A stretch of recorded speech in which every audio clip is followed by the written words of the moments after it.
Salam bahagia kerabat desa Indonesia, salam keluarga Warsa Warung Saham. Sore ini obrolan Warung Saham kita kehadiran tamu yang luar biasa. Karenanya ada host cabutan. Saya diminta oleh Mbak Iwan, Mbak Warsa untuk mendampingi kawan-kawan pada obrolan sore ini. Kita kehadiran tamu Mas Marco dari Kepala Divisi Bursa Efek Indonesia di Jakarta. Ada juga nanti beberapa keluarga Warsa yang akan kita minta untuk berbagi cerita. Tema kali ini kita angkat adalah nabung di bank versus nabung saham. Ini menarik karena 2015 sudah diluncurkan satu gerakan nabung saham, dan kita ingin mendengar ceritanya nih dari Mas Marco atau Bung Marco ini. Nabung saham itu ceritanya seperti apa? Kalau nabung emas, mungkin Pegadaian ada program nabung emas, kemudian mungkin nabung-nabung yang lain juga banyak sekali gitu kan. Nah ini nabung saham ini seperti apa, dan apakah memang harus punya ilmu khusus? Karena bicara saham ini kan ada fluktuasi naik turun, ada kemudian yang kita harus pahami bahwa secara prospek jangka panjang ini kita beli saham tertentu mungkin dibiarkan di lemari pun mungkin berapa puluh tahun lagi akan menjadi berlipat-lipat luar biasa. Saya pernah membaca satu catatan bahwa ada keluarga yang waktu itu mendapat hadiah dalam bentuk saham, dia tidak terlalu care dengan itu, disimpan begitu saja. Setelah 5 tahun ternyata nilai saham dia udah berapa puluh kali lipat dari yang diterima pada saat itu. Kita akan dengar cerita dari Mas Marco. Mas Marco, ceritanya gimana ini nabung saham, dan apa kabar penabung saham di Indonesia? Silakan Mas Marco. Terima kasih Pak Koco. Menabung saham ini saya yakin masyarakat Indonesia sudah sangat familiar dengan istilah nabung. Ya sama dengan literally sebuah nabung itu artinya ya suatu kebiasaan, suatu behavior, suatu hal yang hari-hari atau secara bulanan sering dilakukan oleh masyarakat Indonesia. Jadi kita tinggal mengubah komoditasnya, tinggal mengubah instrumennya. Selama ini kan kalau dari kecil kan, ayo Marco kamu nabung, orang tua bilang gitu, nabung berapapun, misalnya 100 perak, 200 perak, lama-lama menjadi bukit jadi kaya gitu. Itu kan ilustrasi yang sering ditampilkan dari kita kecil. Nah sekarang komoditasnya udah berbeda nih Pak Koco. Kita berbicara menabung itu udah bukan lagi kita berbicara menabung pangkal kaya, tetapi yang membuat orang itu sejahtera menjadi berkecukupan menjadi kaya itu justru harus melalui investasi. Nah, komoditasnya apa? Kita ubah. Sekarang namanya adalah saham, salah satunya. Kita mengenal berbagai macam instrumen sekarang. Instrumen investasi itu banyak sekali. Tetapi dengan cara nabung saham ini adalah konsep yang kita create, yang kita bikin, bagaimana masyarakat membiasakan diri dalam berinvestasi. Kuncinya di situ. Karena saham itu salah satu instrumen investasi yang dikeluarkan oleh Bursa Efek Indonesia. Jadi masyarakat membeli saham secara berkala. Setiap bulan ya secara rutin gitu. Jadi jenis saham yang sama ataupun yang berbeda silakan, tapi membeli saham secara rutin. Kalau tadi kan kata Pak Koco benar tuh, ada cerita seorang anak muda atau keluarga tertentu yang menerima saham, mungkin awalnya tidak dianggap, tapi lama-lama ternyata setelah 5 tahun menjadi sesuatu, dan memang seperti itu. Karena bicara saham itu kan kita berbicara kepemilikan. Jadi ada unsur hukumnya, ada komoditasnya, ini jelas. Karena berbicara saham, kita berbicara perusahaan yang berbisnis, perusahaan yang bekerja, yang produknya digunakan oleh masyarakat. Nah, untuk itu tentu tidak boleh lepas dari ilmu. Tadi Pak Koco sudah sampaikan. Jadi investor kalau mau beli saham yang memang harus berilmu, artinya setidaknya dia mengetahui langkah-langkah awal sebagai seorang investor di pasar modal tuh harus apa, harus bagaimana.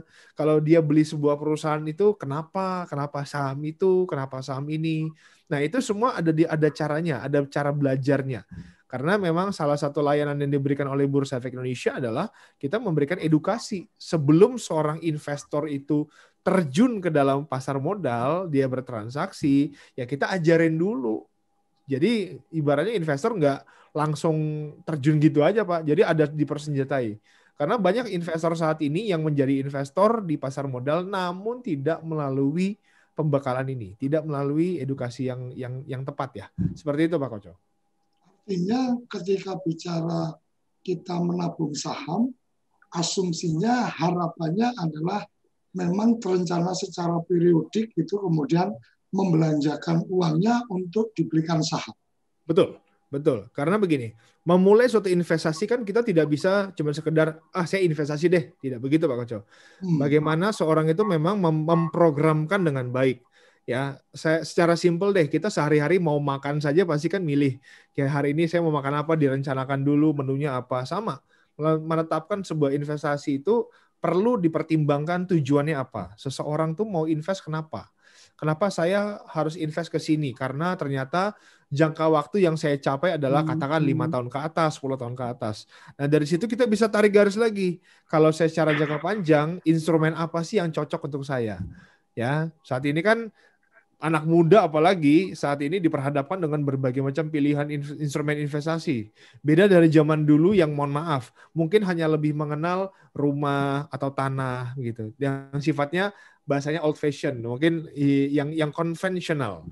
Tapi sekarang anak muda kan sudah diperdekat dengan yang namanya digitalisasi dan akses masyarakat sekarang untuk berinvestasi itu bukan main gampangnya.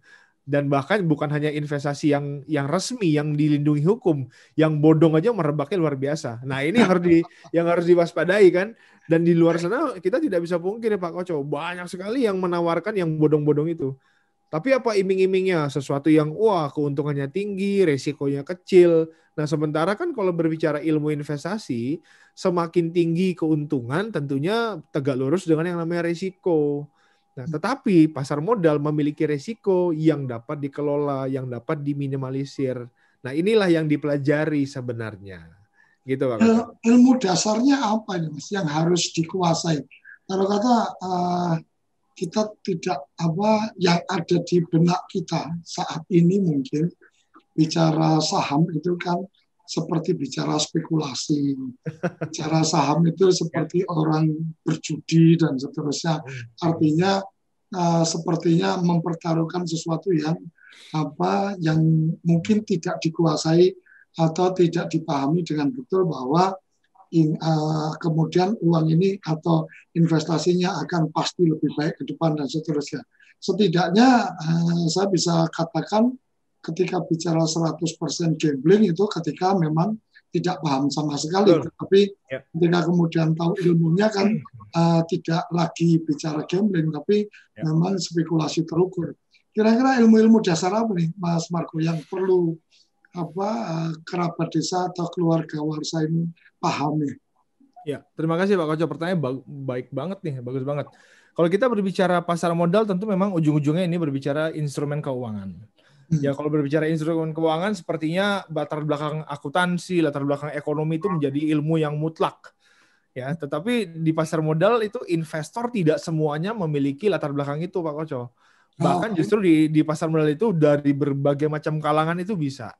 Ya, saya bisa sebut misalnya tukang es cendol yang ada di Ambon, ojek online di Manokwari, ibu-ibu penjual di pasar Sepinggan Balikpapan, semua itu mereka memiliki kesempatan yang sama. Dan mereka sampai saat ini masih menjadi investor di pasar modal. Apakah mereka belajar akuntansi? Apakah mereka belajar ekonomi? Mohon maaf, mungkin tidak. Tetapi dengan cara-cara yang kita sesuaikan zaman sekarang, bagaimana investor bisa memperoleh informasi yang mudah terkait dengan cara bertransaksi dari situ. Dan juga tidak lupa dibantu dengan komunitas yang membantu pemahaman yang tepat. Nah, saham ini kan kita berbicara bisnis. Perusahaan-perusahaan ini kan melakukan bisnis mereka yang pada ujungnya memberikan nilai positif yang bisa menguntungkan perusahaan. Kalau perusahaannya untung yang menikmati juga adalah investor-investor yang ada di dalamnya. Kalau dia punya laba, yang menikmati juga investornya. Nah, sisi inilah yang sebenarnya dibutuhkan oleh perusahaan dengan cara mendatangkan para investor-investor ini, Pak Koco. Ya, perusahaan ini kan mereka keluar artinya memberikan sahamnya kepada publik untuk dimiliki. Ini adalah yang namanya konsep initial public offering atau go public, kita pernah dengar. Dengan cara inilah masyarakat Indonesia ataupun luar negeri bisa membeli kepemilikan yang ada di perusahaan-perusahaan ini. Nah, dengan cara mereka mengeluarkan saham-saham mereka ini, tentunya ini kan berbasis hukum. Makanya kalau tadi ada anggapan, oh ini sebuah yang spekulan, ini sebuah yang berkata judi. Dari mana landasannya? Kalau berbicara judi, ini ada hukumnya. Jelas, ini kalau bicara syariahnya, kita bicara ini ada pendekatan, ada akadnya yang terjadi ketika terjadi suatu transaksi. Dan saham-saham yang diperjualbelikan ini adalah saham-saham yang sifatnya perusahaan terbuka yang memiliki transparansi dalam menyampaikan kondisi perusahaannya. Mulai dari kondisi keuangannya, manajemennya, corporate governance-nya, semua ini terbuka lebar kepada para pemilik pasar. Artinya sebelum seseorang memutuskan membeli, sebenarnya dia bisa melihat dulu kondisi perusahaannya seperti apa. Karena ini kan menghindari beli kucing dalam karung. Sebelum dia beli, investornya tahu nih, oh perusahaan ini yang punya si ini, utangnya segini. Tapi kalau dia tetap mau membeli, ya itu udah resiko dari si investor. Bagaimana dikatakan sebagai suatu spekulan. Nah inilah yang sekarang sering dilewatkan stepnya oleh para investor. Makanya pentingnya kita mengedepankan edukasi, Pak Koco, supaya masyarakat itu ketika memang menjadi investor, ya ini bukan menjadi sesuatu yang main-main lagi. Jadi tidak ada istilah main saham. Karena saham itu bukan untuk dimain-mainkan. Gitu, Mak. Oke, artinya bicara investasi saham atau menabung saham itu tidak boleh dimaknai sebagai bermain saham. Setuju. Setuju. Oke, dari yang disampaikan Mas Marco tadi, menurut saya berarti kata kuncinya adalah ketika kita ingin menabung saham, maka harus kita sering-sering mengikuti informasi-informasi dari bursa tentang informasi perusahaan-perusahaan yang ada di bursa. Seperti betul itu sekali, kan? betul sekali. Dan juga ditambah dengan ya peran dari komunitas, peran dari media sosial kita tidak bisa pungkiri, Pak. Bagaimana sekarang media begitu membantu menyebarluaskan, ya tinggal sekarang bagaimana seorang investor dengan bijak dalam menyikapinya. Artinya, setiap terjadinya ada informasi dari kanan, kiri, apapun itu, investor tetap wajib dengan bijaksana mensortir, tidak perlu menerima mentah-mentah. Kan penting itu. Investor yang tidak mengerti tentunya dia akan lebih gampang untuk mengiyakan atau oh ya udah ikut saja. Tapi bagi mereka yang memiliki informasi lebih awal, artinya mereka memang mempelajari ilmu pasar modal dengan baik, tentunya mereka akan dengan bijaksana mempelajari dulu setiap informasinya. Itu kuncinya. Bursa Efek Indonesia atau menarik menurut saya, mungkin Mas Marco bisa memberikan gambaran sebenarnya bursa di Indonesia ini, bursa efek ini di Indonesia ini dalam kesejarahnya seperti apa? Apakah memang sudah artinya sudah cukup tua untuk kemudian teman-teman tidak perlu meragukan lagi dan seterusnya, dan kemudian mungkin selesai itu bisa diberikan gambaran bagaimana posisi masyarakat kita untuk menjadi investor atau penabung saham. Ya, sebenarnya kalau kita berbicara awal mulanya di Indonesia sudah 1 abad lebih, Pak Koco. 1912 masih zaman VOC itu sudah ada. Jadi saya lupa nama perusahaannya apa. Perusahaan pertama yang listing di pasar modal Indonesia itu ada perusahaan belanja kebetulan. Dan setelah itu karena ada Perang Dunia Pertama dinonaktifkan, barulah diaktifkan kembali tahun 1977 di era Presiden Soeharto. Nah disitulah pasar modal sampai sekarang masih berlanjut. Jadi kalau kita berbicara durasinya sudah lama dan ini sudah boleh dikatakan pasar modal itu di Indonesia hanya satu regulatornya, yaitu Bursa Efek Indonesia. Kalau kita bisa lihat di negara-negara tetangga itu juga sama. Semua memiliki satu bursanya, kecuali Amerika. Amerika punya banyak ya, ada Nasdaq, ada Wall Street. Tapi kalau Singapura, tetangga kita deh, Malaysia, Vietnam, Filipina, Thailand, semua masing-masing memiliki satu bursanya. Karena pasar modal ini dikatakan sebagai barometer ekonomi.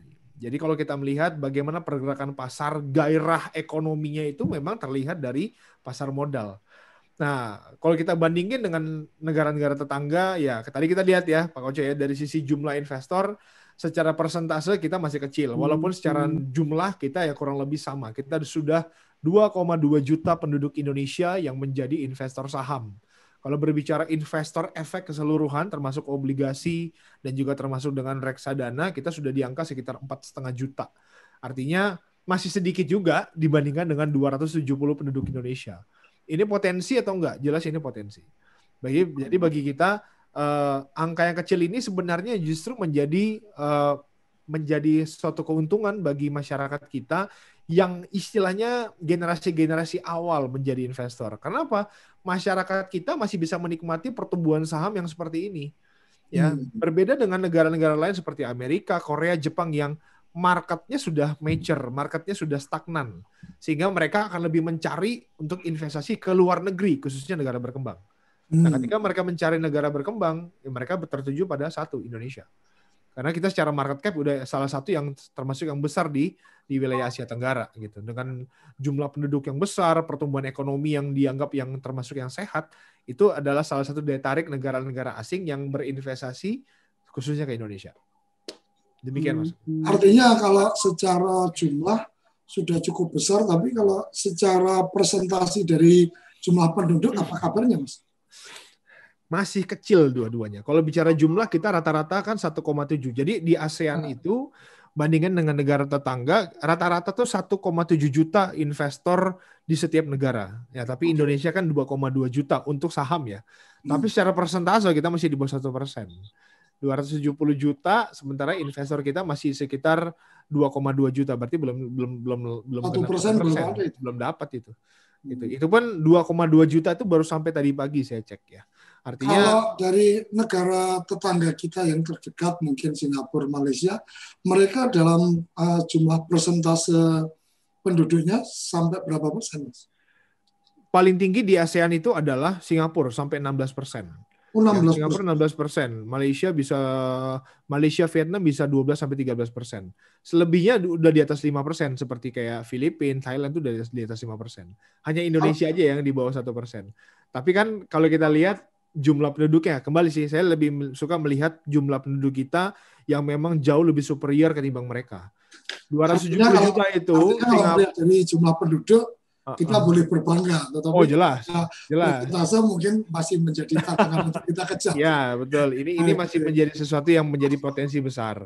Ya, penduduk Singapura, Malaysia, Thailand ditambah Vietnam pun kalau digabungkan belum sama dengan jumlah penduduk Indonesia. Makanya ini buat kita menjadi artinya satu lebih pada peluang. Edukasinya ya, Mas. Betul.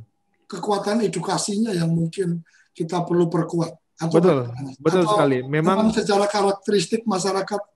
Karena kalau melihat kesejarahan tadi, keberadaan ini kan sudah dari 1901, artinya sebenarnya budaya atau pola berinvestasi itu sebenarnya sudah terbangun dari Indonesia belum merdeka, tapi mungkin dulu yang investasi raja-raja apalah ya. Kemudian ketika sekarang ini kemudian mungkin perlu ada edukasi yang lebih kuat supaya budaya berinvestasi saham ini bisa terbangun lebih besar lagi, atau bagaimana, Mas? Betul, setuju Pak. Jadi memang selama ini paradigma yang membuat masyarakat kita tuh menjadi takut atau belum berinvestasi negara sendiri. Ketakutan itu macam-macam, mulai dari merasa aduh yang investasi kan harusnya yang raja-raja atau yang kasta-kasta tinggi. Wah, saya ini apa wong konco begini gitu kan. Itu salah satu hal yang saling justru menjatuhkan kita sendiri sebagai masyarakat. Kedua, pemahaman bagaimana bahwa sebuah investasi itu sesuatu yang tabu. Masih berpikir ini sesuatu yang berbau maaf ya judi gitu, tidak sesuai prinsip syariah. Dan itu sementara buat kita itu hanyalah kesalahan informasi yang belum mereka terima dengan baik. Nah, pasar modal itu sebenarnya sudah banyak sekali kita melakukan literasi, edukasi.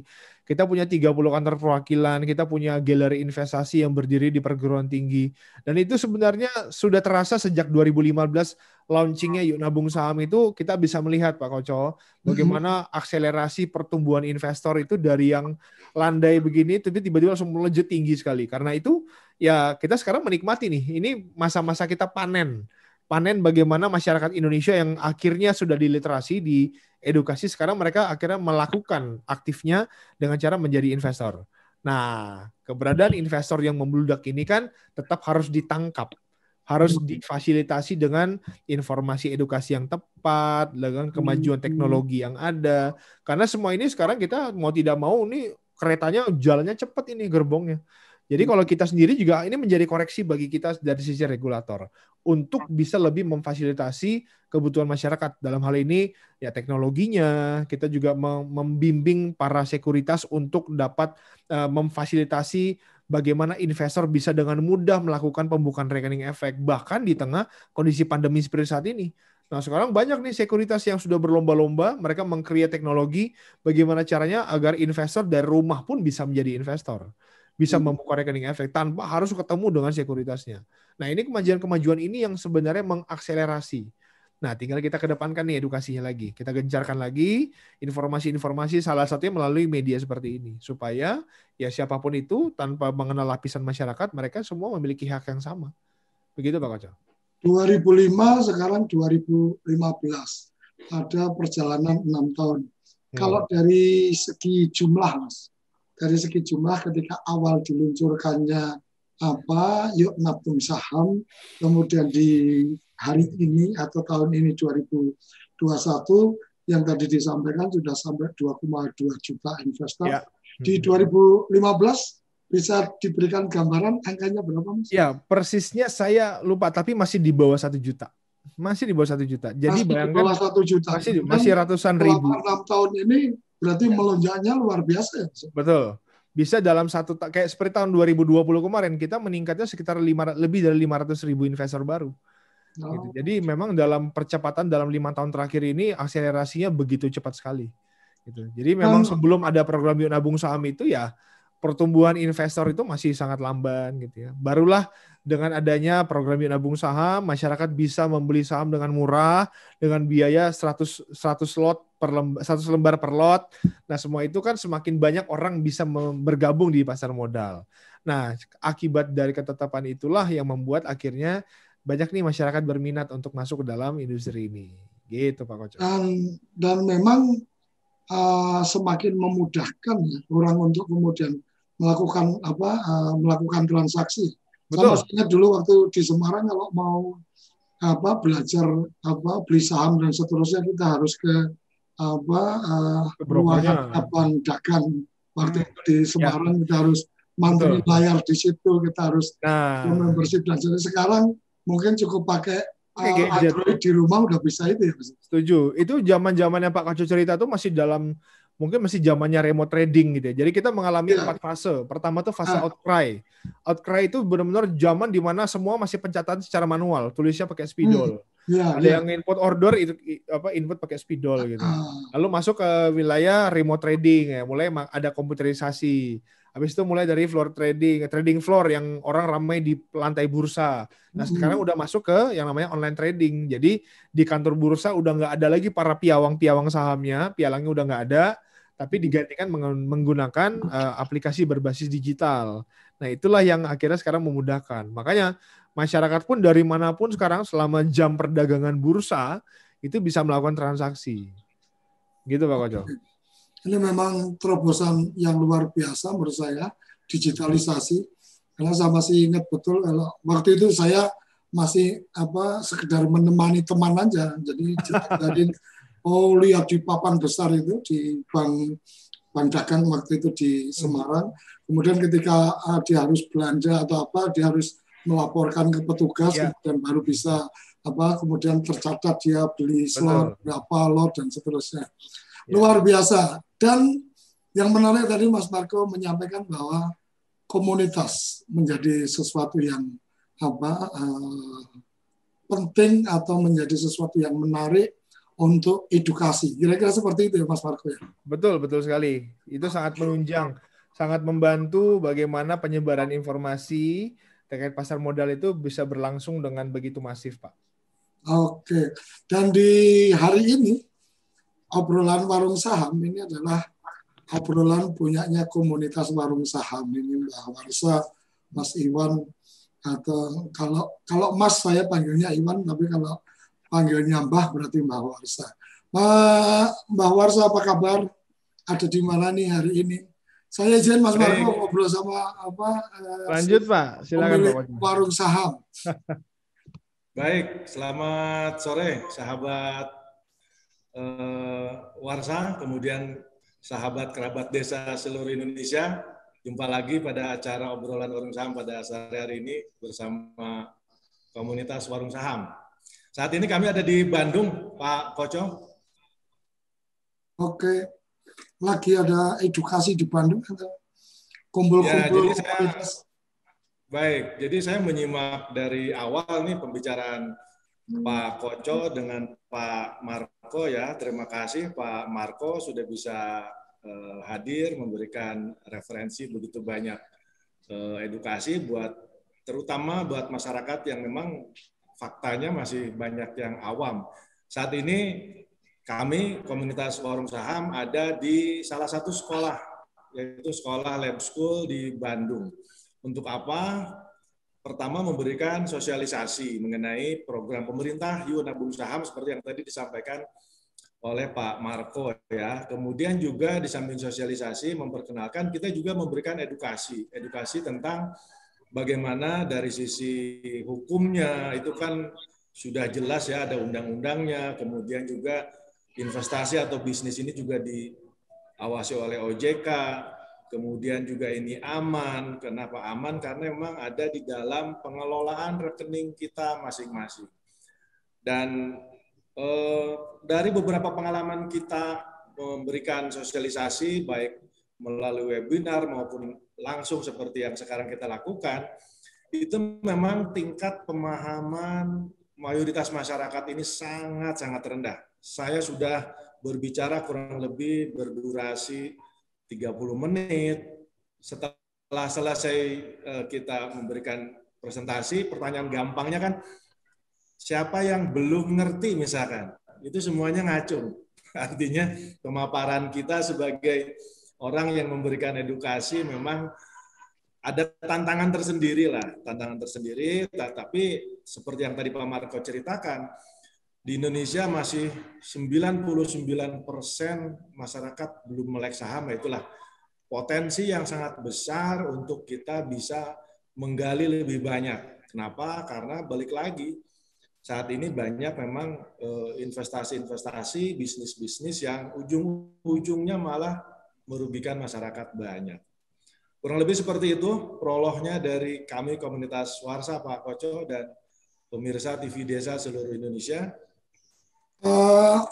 Mbak Warsa, ini mungkin yang menjadi pertanyaan menariknya adalah ketika bicara tentang edukasi saham, kita juga mungkin ditemukan juga ketakutan-ketakutan karena mungkin pengalaman-pengalaman tentang bagaimana saya pernah punya pengalaman di salah satunya, kemudian mempercayakan dana kepada satu perusahaan atau satu teman-teman yang bermain di atau berbisnis berinvestasi saham. Jadi kita mempercayakan dia untuk mengalokasikan atau membelanjakan saham, kemudian mereka menjanjikan keuntungan yang cukup besar. Kemudian pada kenyataannya mungkin sekarang bisa lebih dihindari karena sekarang ada edukasi digital atau kita bisa langsung transaksi.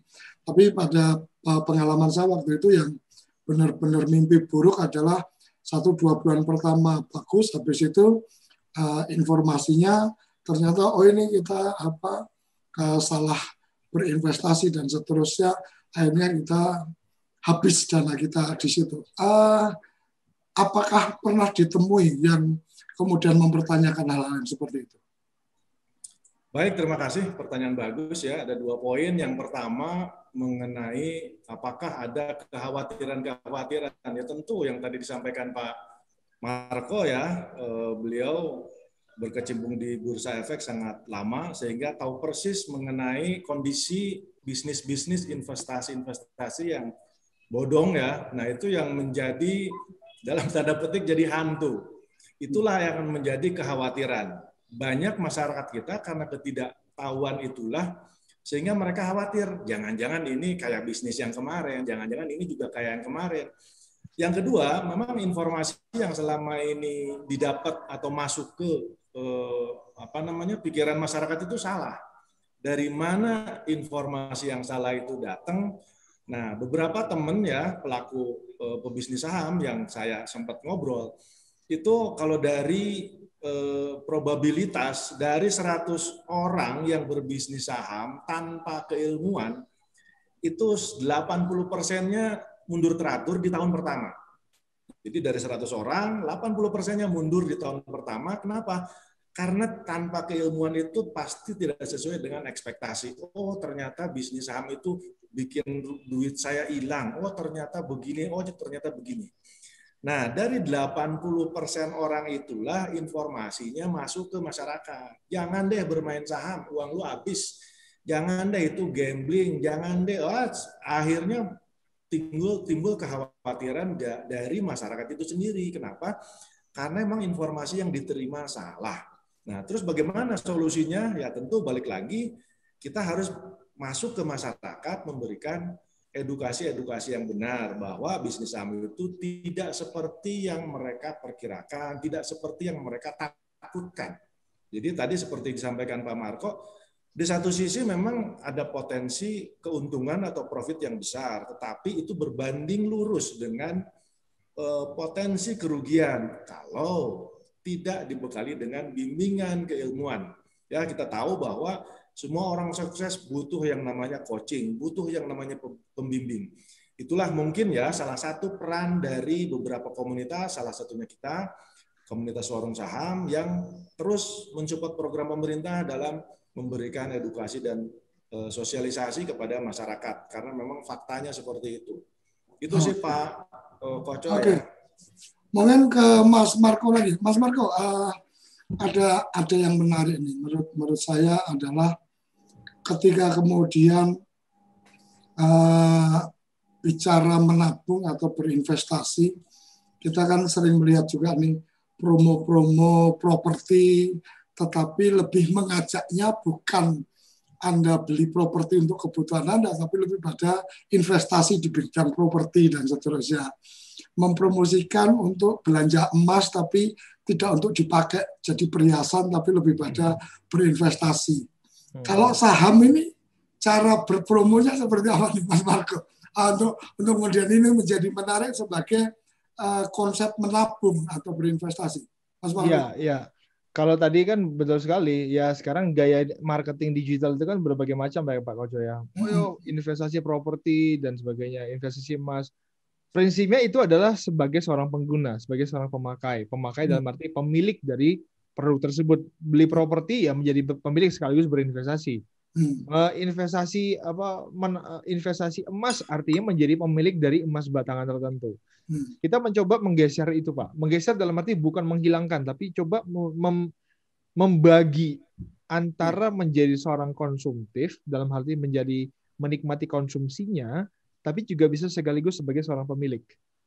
Kalau kita ditawarin dengan suatu proyek properti, apa sih proyek properti yang umum di wilayah di Indonesia? Orang akan mengacu pada 2-3 jenis properti yang sudah terkenal.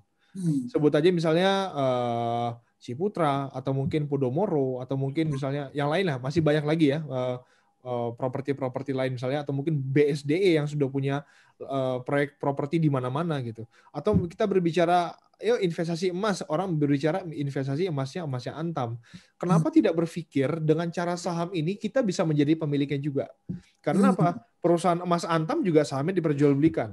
Perusahaan Ciputra, perusahaan Podomoro, perusahaan Bumi Serpong Damai juga sahamnya diperjualbelikan di pasar modal. Artinya boleh kita menjadi pemilik propertinya, menjadi pemilik emas batangannya atau perhiasannya, tapi kita juga bisa menjadilah seorang pemilik dari perusahaannya. Nah, tentunya sebagai seorang investor di saham tertentu, otomatis menjadi lebih militan. Kalau misalnya Pak Koco sebagai investornya, katakan nih, Pak Koco beli sahamnya Indofood CBP, yaitu yang produksinya Indomie atau Sarimi. Ya kan, otomatis secara personal kita merasa bahwa, saya pemilik perusahaan ini. Masa saya mau pakai produknya kompetitor, misalnya kan gitu. Pasti akan lebih mengacu kepada produknya sendiri. Nah, itu salah satu bagaimana kita melihat peluang yang dapat dilakukan, katakanlah peluang marketing yang bisa dilakukan dalam dunia pasar modal. Tapi ya namanya saham itu kembali, kita memiliki kekuatan hukum sebagai bagian dari kepemilikan. Ini yang boleh dikatakan tidak dimiliki yang tadi. Orang boleh beli properti, tapi tidak menjadi bagian dari properti itu. Kita boleh beli emas batangan, tapi bukan berarti menjadi bagian pemilik dari emas batangannya atau perusahaannya. Tapi dengan beli sahamnya, seseorang menjadi bagian secara hukum sah. Itu sih Pak Koco. Mungkin salah satu yang bisa menjadi cara edukasi menarik itu adalah sukses story dari mereka yang melakukan investasi, Mas. Tentunya. Harus lebih banyak mengajak mereka-mereka yang sukses menabung saham itu, ternyata ibarat kata nih, ternyata tukang bubur yang belanja atau menabung itu pun juga bisa naik haji. Ini bisa kemudian ternyata bisa jadi punya saham dari perusahaan besar tertentu dengan awalnya cuma nabung berapa, sekarang sudah punya nilai berapa. Sepertinya yang seperti itu harus lebih diperbanyak ya Mas Marco ya. Setuju Pak. Memang selama ini banyak yang seperti itu. Jadi success story berawal dari kisah-kisah yang kecil. Artinya bukan berasal dari, maaf ya, misalnya kalangan tertentu yang sudah high end, kasta tinggi, tidak. Terus banyak dari mereka yang berawal dari nilai yang kecil, dari seseorang yang maaf kata mungkin profesinya biasa saja, tetapi mereka ternyata berhasil. Nah, kalau kita berbicara kategori takaran berhasil kan begitu kompleks. Masing-masing punya takaran sendiri mengenai bahasa sukses. Tetapi bagi mereka setidaknya hasilnya berapa kali itu kan menjadi sukses. Bagi levelnya seseorang investor ini tentu masing-masing punya success story yang berbeda-beda. Jadi memang ini yang sedang kita inventarisir. Bagaimana nih, ada nggak kisah-kisah sukses? Nah, biasanya kita tampilkan juga. Mungkin di sini nanti ada kisah sukses juga yang bisa di-share kepada teman-teman semua, para pemirsa. Oke. Kita setelah ini akan coba mendengar keluarga Warsa yang sudah ikut dalam agenda berbisnis saham ini.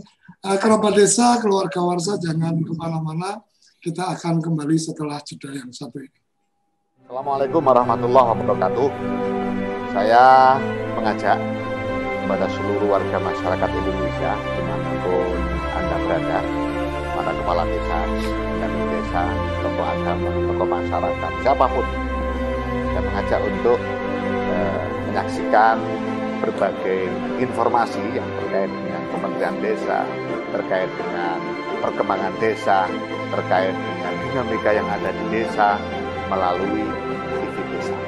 Karena TV Desa ini memang ada untuk memberikan sajian terbaik tentang desa-desa kita, tentang kegiatan-kegiatan kita di desa, yang itu akan sangat bermanfaat dalam rangka membangun desa.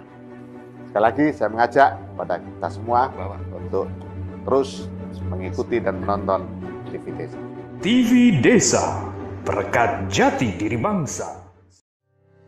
Kamu tinggal di pulau terpencil, pegunungan pinggiran kota, atau daerah di Indonesia yang tidak terjangkau jaringan fiber, ADSL, dan juga 3G. Internetan dengan cepat pasti cuma akan menjadi mimpi. Mau pakai tol langit, pakai Desa Wifi, kunjungi www.desawifi.id. Assalamualaikum warahmatullahi wabarakatuh. Saya Beni Irwan, Kepala Pusat Penerangan Kementerian Dalam Negeri. Pada kesempatan yang baik ini mengajak kita semua, para kerabat desa, aparatur pemerintah desa, tokoh masyarakat, aparatur pemerintah supradesa baik di tingkat kabupaten, kecamatan, dan provinsi, serta pemerhati desa lainnya, untuk senantiasa bersama-sama kita menyaksikan dan mengikuti tayangan-tayangan edukatif dan inspiratif tentang potensi, tentang permasalahan, inovasi, perkembangan dan prestasi desa-desa di Indonesia yang disajikan atau ditayangkan oleh TV Desa. Sekian dan terima kasih. Assalamualaikum warahmatullahi wabarakatuh. TV Desa, berkat jati diri bangsa. Assalamualaikum warahmatullahi wabarakatuh. Kalau kita melihat perkembangan terakhir ini, ada banyak sekali perspektif yang menarik dari TV Desa. Ini adalah TV yang menurut saya memberikan manfaat besar bagi penyelenggaraan birokrasi di Indonesia, penyelenggaraan pemerintahan desa di seluruh Indonesia. Karena yang ditampilkan adalah realitas yang betul-betul terjadi. Yang ada di TV Desa adalah gambaran-gambaran bagaimana masyarakat kita, bagaimana pemerintahan kita, dan di sini ditampakkan progres-progresnya. Saya sendiri merasakan banyak mendapatkan manfaat. Saya adalah salah satu penikmat, penonton, pemerhati TV Desa. Jadi rekan-rekan semua, mari tonton TV Desa, ikuti TV Desa, jangan pernah bosan. Ini inspirasinya banyak. Terima kasih TV Desa, terima kasih kerabat desa. Assalamualaikum warahmatullahi wabarakatuh. TV Desa, berkat jati diri bangsa. Kembali di obrolan warung saham.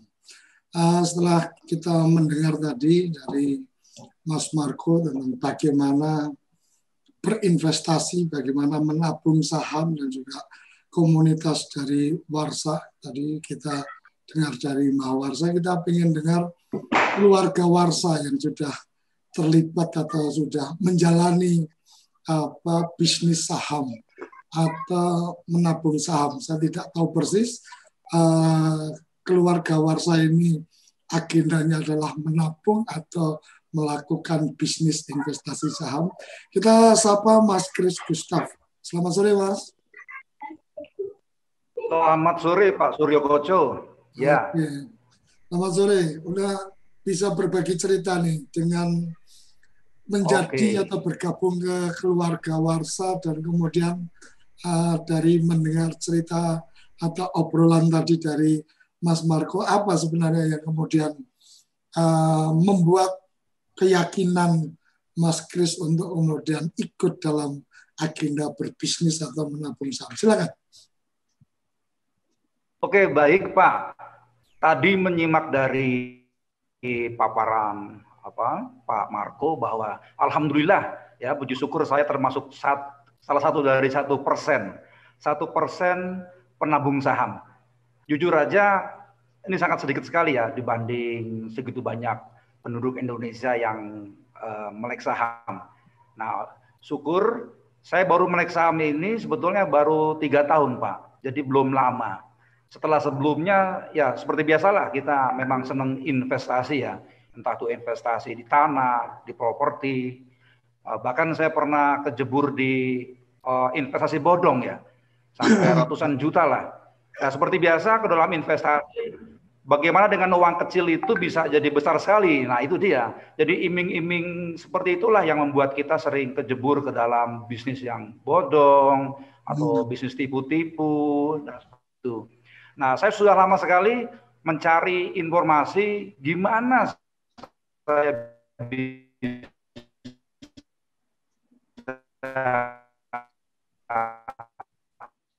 Halo? Sinyalnya nih sepertinya Mas Kris. Halo Mas Kris?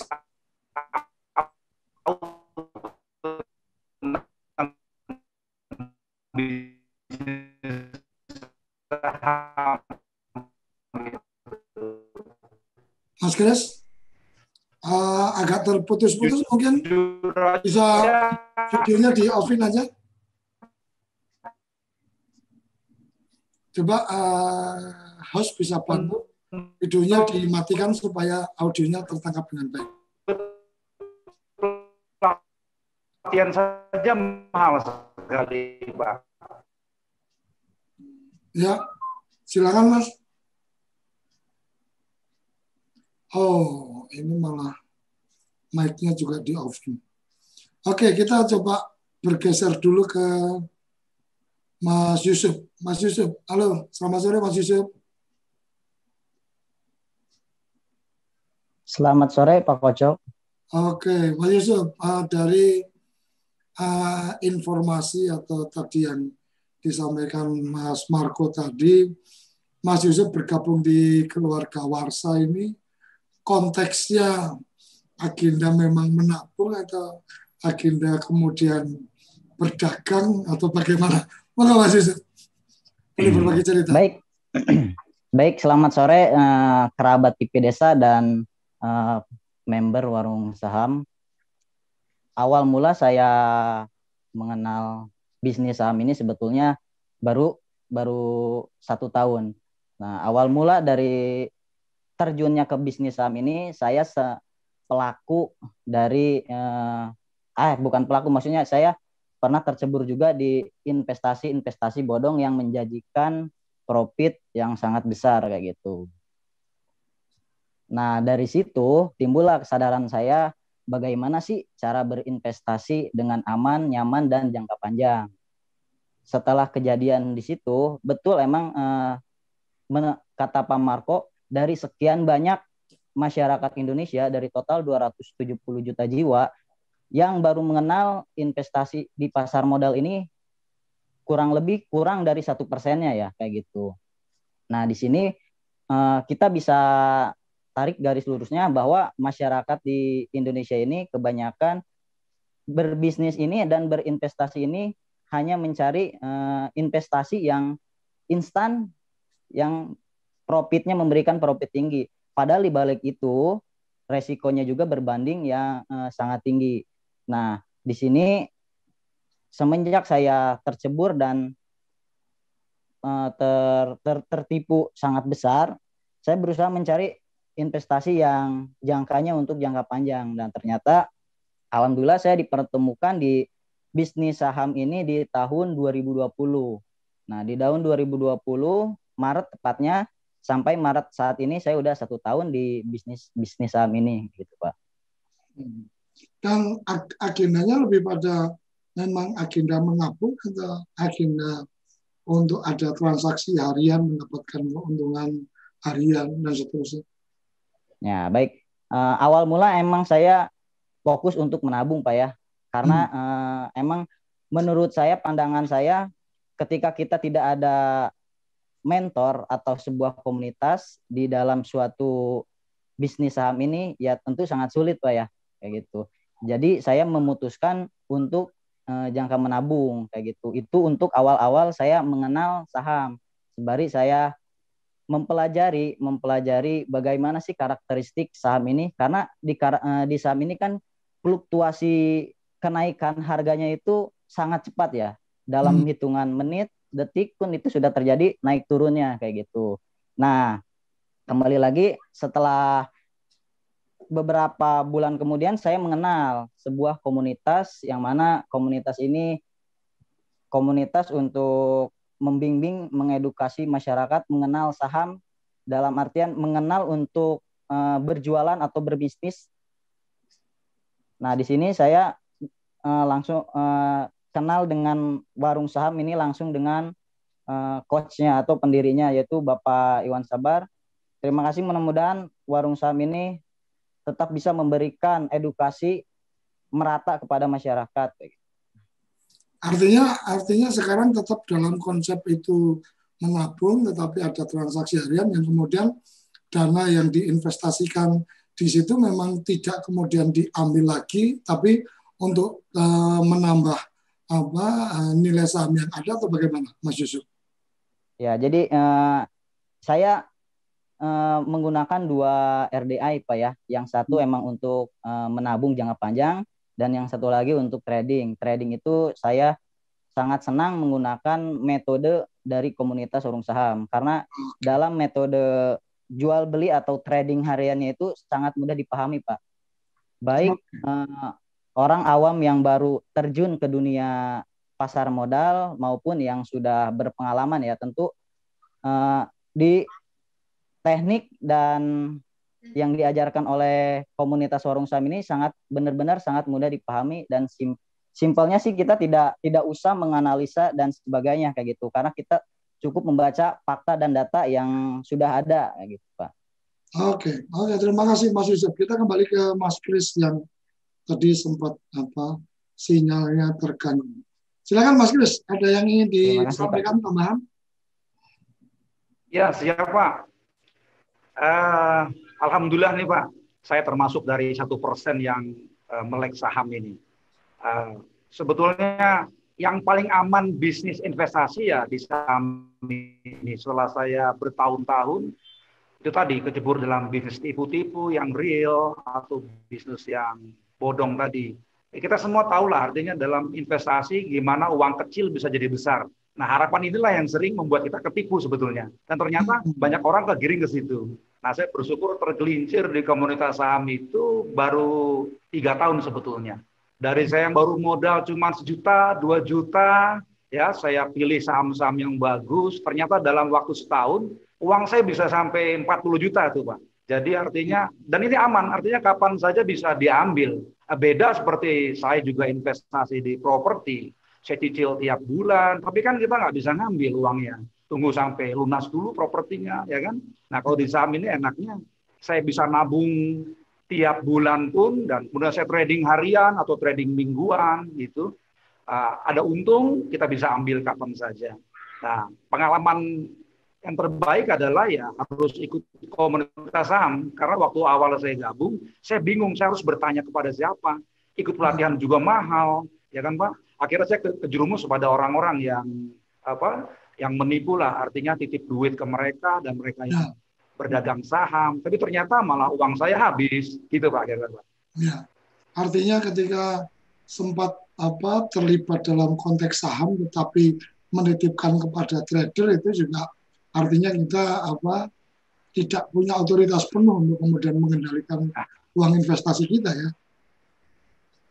Betul sekali Pak. Ya karena kita nggak ada pengetahuan Pak. Kita mau belajar sama siapa? Baca buku bingung, ya kan Pak? Ikut pelatihan mahal. Akhirnya saya nitip duit sama orang. Akhirnya mudah ditipu jadinya. Dan alhamdulillah ketemu dengan Arsa untuk kemudian mendapatkan coach yang baik. Kira-kira seperti itu, Mas Kres? Persis Pak. Jadi kita butuh mentor sebetulnya, butuh komunitas yang, karena jumlah saham itu kan juga cukup banyak, 700 saham. Artinya saham apa yang harus saya koleksi, yang harus saya tabung, atau untuk berdagang ya. Jadi ada 2 sistem nih, satu saya nabung bulanan, yang kedua saya mencari untung dengan berdagang tiap hari. Misalnya dia naik ya saya jual. Nah kadangkala itulah gunanya teman, ya gunanya komunitas. Kita bisa tanya sama teman-teman yang suka masih bocoran. Ini lagi bagus, fundamental bagus, mau naik, ya saya beli. Nah, satu hari dia naik, ya saya jual. Nah, seperti itu, Pak. Itulah gunanya komunitas. Oke, luar biasa. Jadi, sesuai pelajaran guru ngaji saya dulu waktu di kampung, belajar agama pun kalau nggak ada gurunya, itu gurunya setan. Tapi akan lebih gampang tersesat. Jadi, setidaknya kalau kita ingin belajar saham, kita mesti punya coach yang jelas, yang punya track record dan punya pengalaman-pengalaman di bidang saham, dan warung saham mungkin salah satu pilihan terbaik untuk kita bisa belajar berbisnis saham. Kira-kira mungkin seperti itu ya Mas Kris ya? Betul, persis Pak. Wajib bergabung di komunitas sepertinya. Oke, siap. Terima kasih Mas Kris. Ada Mbak Heti Saragih. Selamat sore Mbak Heti. Selamat sore Pak Koco. Halo. Ya halo, selamat sore. Mic-nya mungkin bisa didekatkan, earphone-nya, mic-nya. Suaranya kurang terdengar. Halo. Halo. Halo. Ya, agak mendingan. Boleh berbagi cerita, silakan Mbak Heti. Oh iya Pak, selamat sore Pak. Pak Koco, Pak Marco, juga Mbah Warsa. Dan juga kerabat TV Desa dan juga member Warsa dimanapun berada. Nah, sore hari ini saya mau berbagi cerita nih, kenapa sih saya jadi terjerumus ke saham ini kan seperti itu Pak. Nah, sebetulnya sih saya mengenal dunia saham ini ya kurang lebih baru 1 tahunan, di mana 2020 itu ikut di program menabung saham dari salah satu sekuritas juga.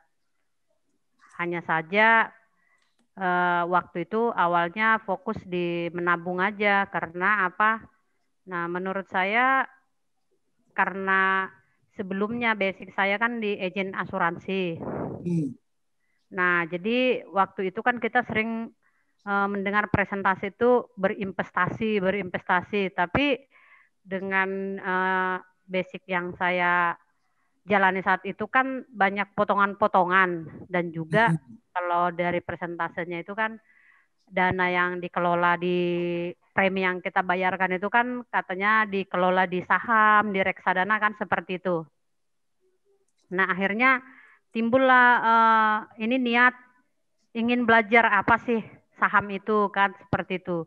Hanya saja betul seperti kata Pak Supriyatna tadi, kalau kita belajar saham itu hanya dari buku itu jadi membingungkan. Yang ada bukannya malah tahu, malah jadi larinya kemana-mana dan sempat juga terjerumus ke namanya investasi bodong tadi. Nah, cuman ya dengan pernah terjerumusnya di investasi bodong itu artinya jadi dapat satu pengalaman juga. Oh, ternyata investasi bodong itu ada. Nah, bagaimana caranya? Di mana menemukan investasi yang benar ini? Nah, itulah yang mendasari saya sehingga pengen belajar apa itu saham. Dan akhirnya bertanya dengan teman-teman, cuman kebanyakan kan para pria nih yang bergelut di dunia saham waktu saya belajar ini. Jadi karena saya seorang ibu-ibu, kalau bertanya-tanya ke para pria kan kadang nggak enak gitu kan. Nah, akhirnya ikut bergabung di komunitas Gemesin dan akhirnya ikut dengan program Gemesin menabung saham. Dan di situ juga saya mengenal ataupun melihat wajahnya Pak Marco dengan presentasinya ya sangat antusias gitu Pak. Hanya saja waktu itu kan menabung saham itu sudah setiap bulan.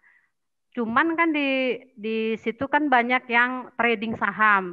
Nah, dengan ditunjukkannya segala grafik-grafik, ada angka-angka. Nah, itu ini apa gitu kan, sehingga membuat kita juga bingung. Jadi ya udah deh penabung saham aja, nggak usah ikut-ikutan trading karena sama seperti tadi awalnya kan kita berpikiran itu menabung berbisnis saham ataupun di trading saham itu seperti main judi. Awalnya pemahamannya seperti itu. Tapi karena seringnya dilakukan sejak 2020 ini kan masa pandemi ini kan aktif Zoom. Saya sering ikut-ikut pembelajaran Zoom baik yang di komunitas Gemesin ataupun Zoom yang ada kan banyak dari berbagai komunitas. Akhirnya membuka, wah kalau memang kita harus di trading, ini mau tidak mau nih harus ada mentor, harus ada komunitas yang bisa wadah kita belajar. Dan akhirnya ya dipertemukanlah dengan Warsa ini Pak, ya kurang lebihnya seperti itu. Dengan metode Warsa, saya yang pemula, yang memang belum pernah belajar tentang dunia saham ini, ya bisa memahami basicnya itu, kita mau masuknya dari mana, ada panduannya seperti itu. Jadi memudahkan kita untuk berani masuk ke dunia saham, baik memulai belajar untuk tradingnya juga gitu. Kalau untuk investasinya kan itu sudah saya ikut dari 2019 Pak. Artinya dengan komunitas ini Mbak Edi benar-benar merasa terbantu dan punya ilmu untuk kemudian melakukan investasi, melakukan trading, kira-kira seperti itu? Iya benar sekali Pak. Jadi dengan ilmu yang diberikan di komunitas Warsa ini, kita yang khususnya pemula sekalipun ini sangat terbantu. Jadi basicnya itu ibaratnya kita mau belajar nyetir mobil itu diajarin dari mana ini dengan yang sangat simpel, tidak dengan ribet. Jadi ketakutan kita yang tadinya mau belajar saham itu jadinya hilang. Oh ternyata mau belajar saham itu tidak serumit yang kita bayangkan. Jadinya oh ternyata begini. Nah dengan suasananya ataupun coachnya yang juga humble gitu kan, kapanpun ditanya selalu pas respon. Jadi kita merasa sangat terbantu sekali Pak di sini dengan komunitas Warsa ini. Oke, terima kasih. Nggak terasa ini sudah 1 jam kita berbincang. Mas Marco, closing statement mungkin. Saya ingin dapat kerabat desa dan keluarga Warsa bisa mendapatkan pencerahan ini. Tanpa terasa ini sudah 1 jam kita bincang-bincang, dan mungkin ada kesempatan lain nanti Mas Marco bisa kembali hadir memberikan pencerahan bagaimana sih untuk kemudian melihat bahwa potensi untuk ke depan ini jadi investasi, berarti ditabung ini saham-saham dengan perusahaan yang seperti apa dan seterusnya. Kalau untuk kemudian trading itu mencermatinya seperti apa dan seterusnya. Tapi pasti butuh waktu khusus untuk itu. Betul. Ini mungkin closing statement dari Mas Marco mendengar Ya. teman-teman yang sudah mulai melek saham dengan komunitas Warsa. Silakan Mas Marco. Ya, tentunya setiap saham itu memiliki karakter tersendiri, Pak Koco, Pak Mirsa, teman-teman sekalian. Jadi kita tidak bisa memukul rata. Artinya kalau misalnya seseorang punya gaya investasi jangka panjang, tentu pilihan sahamnya juga harus diseleksi kembali. Kalau untuk yang caranya trader jangka pendek, jangka menengah, pilihan sahamnya pun harus disesuaikan juga. Prinsipnya saham itu adalah sesuatu komoditas yang sangat menarik sekali karena kita berbicara kepemilikan. Bapak Ibu bisa memantau langsung bagaimana kinerjanya karena mereka juga diikat dengan aturan-aturan yang berbicara mengenai transparansi sehingga keterbukaan informasi sangat menjadi dan sangat dijunjung tinggi dalam industri pasar modal. Bapak Ibu sekalian, saya yakin di luar sana masih banyak sih orang-orang yang masih ragu. Walaupun sebenarnya sudah melirik-melirik, Pak. Ya udah lirik-lirik gitu kan. Wah, di media sosial banyak, di TV juga setiap hari dipantengin, ada berita tentang pasar modal, saham naik turun, tetapi masih belum memiliki keberanian. Saya mau kasih gambarnya begini. Ini kan sekarang udah zamannya vaksin ya. Vaksin udah ramai ini sekarang nih, udah lebih dari 10 juta orang udah divaksin. Nah, artinya dengan vaksin ini akan menimbulkan berbagai macam kemudahan. Artinya aktivitas diharapkan bisa kembali pulih kembali. Yang tadinya nggak bisa traveling kemana-mana mungkin jadi bisa traveling. Naik pesawat pun sudah bisa enak sekarang kan. Artinya tidak perlu tes antigen dan PCR lagi kalau udah divaksin. Kalau kita pergi ke Bali, kita bisa pergi dengan berbagai macam rute. Artinya jam terbangnya bisa berangkat pagi, berangkat siang, sore, malam. Silakan. Endingnya sama-sama nyampe Bali. Tapi kalau kita berangkatnya dari pagi, kita akan lebih banyak menikmati waktu di Bali. Sampai sunset, makan siang di Bali sampai malam. Kita berangkatnya siang, ya kita melewatin makan pagi. Tapi tinggal masih bisa menikmati sore hari, lihat sunset, malam hari. Tapi kalau kita berangkatnya malam, ya udah tinggal lihat gemerlap dunia malamnya di Bali aja, mohon maaf ya. Artinya kita bisa memilih kapan kita mau masuk dalam suatu industri. Bapak Ibu mau ke Bali jam berapapun bisa. Endingnya sampai Bali juga. Tapi semakin cepat kita mencapai tujuan kita, itu akan lebih baik. Situasi sekarang ini membawa kita dalam satu era percepatan. Ya, pandemi membawa kita mau tidak mau beradaptasi, mau tidak mau.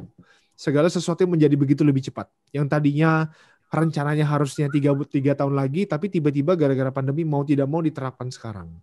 Sekarang pilihannya kita mau diam-diam, kita mau memaki-maki keadaan, meratapi keadaan seperti ini, atau kita mau bangkit dan akhirnya mengambil langkah. Pilihannya di tangan Bapak Ibu sekalian. Pilihan sudah ada, caranya sudah ada, tinggal kita yakinkan diri kita, mantapkan diri kita, saya mau berinvestasi sejak dini. Demikian dari saya, Pak. Oke, luar biasa. Jadi kerabat desa, keluarga Warsa yang masih sekedar melirik-lirik, jangan cuma melirik, segera sapa, supaya jadi lebih kenal. Ketika sudah kenal, maka kemudian akan lebih bisa mendalami lebih jauh dan kemudian segera putuskan untuk berinvestasi saham, segera putuskan untuk terlibat dalam agenda menabung saham, karena ini adalah bisnis masa depan, ini adalah satu peluang bisnis yang sangat luar biasa. Dengan teknologi hari ini semakin memudahkan kita untuk bisa terlibat dalam transaksi maupun dalam investasi saham.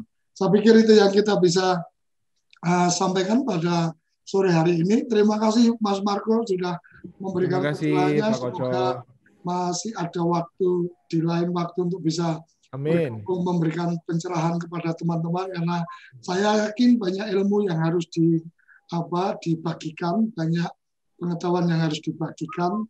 Berbagi ilmu tidak membuat kita bodoh, jadi akan membuat kita semakin pintar, memberikan manfaat kepada banyak orang.